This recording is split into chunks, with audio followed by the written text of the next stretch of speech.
செய்தியாக பார்த்து வருகிறோம். தமிழகத்தில் இன்று 19 மாவட்டங்களில் கனமழை பெய்ய வாய்ப்பிருப்பதாக வானிலை ஆய்வு மையம் தெரிவித்திருக்கிறது. தமிழகத்தில் இன்று 19 மாவட்டங்களில் கனமழைக்கு வாய்ப்பிருப்பதாக வானிலை ஆய்வு மையம் தெரிவித்திருக்கிறது.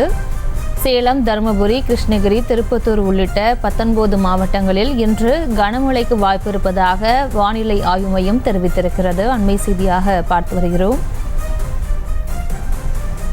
இது தொடர்பான மேலும் விவரங்களை செய்தியாளர் வெங்கட்ரமணன் வழங்கிட கேட்கலாம். வெங்கட்ரமணன், வணக்கம். மேலும் விவரம்.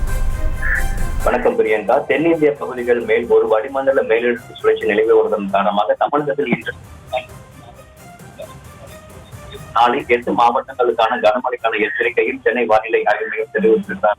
இன்றைய தினத்தை பொறுத்த வரைக்கும் தேனி, திண்டுக்கல், திருச்சி, திருப்பூர், கோயம்புத்தூர், கரூர், நீலகிரி, நாமக்கல், சேலம், கடலூர், மயிலாடுதுறை, விழுப்புரம், திருப்பத்தூர், கிருஷ்ணகிரி, திருவண்ணாமலை, செங்கல்பட்டு, காஞ்சிபுரம், ராணிப்பேட்டை, விழுப்புரம் உள்ளிட்ட 19 மாவட்டங்களுக்கு கனமழைக்கான எச்சரிக்கையும், அதே போல நாளை தினத்தை பொறுத்த வரைக்கும் தேனி, திண்டுக்கல், திருப்பூர், கோயம்புத்தூர், நீலகிரி, ஈரோடு, தருமபுரி, கிருஷ்ணகிரி உள்ளிட்ட மாவட்டங்களுக்கு நாளைய தினம் 8 மாவட்டங்களுக்கு கனமழைக்கான எச்சரிக்கையை சென்னை வானிலை ஆய்வு மையம் கொடுத்திருக்காங்க. சென்னையை பொறுத்த வரைக்கும் அடுத்த 48 மணி நேரத்தில் வானம் மேகமூட்டத்துடன் காணப்படும் எனவும், நகரின் ஒரு சில பகுதிகளில் லேசானது முதல் கனமழைக்கான வாய்ப்பு உள்ளதாகவும் சென்னை வானிலை ஆய்வு மையம் தெரிவித்திருக்கிறது.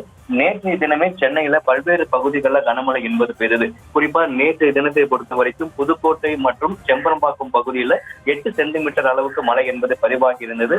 சென்னையில இன்று மாலை அல்லது இரவு நேரங்களில் கனமழைக்கான வாய்ப்பு இருப்பதாகவும், இன்று 19 மாவட்டங்களில் கனமழைக்கான எச்சரிக்கையும் சென்னை வானிலை ஆய்வு மையம் தெரிவித்திருக்காங்க. பிரியங்கா, விவரங்களுக்கு நன்றி வெங்கட்ரமணன்.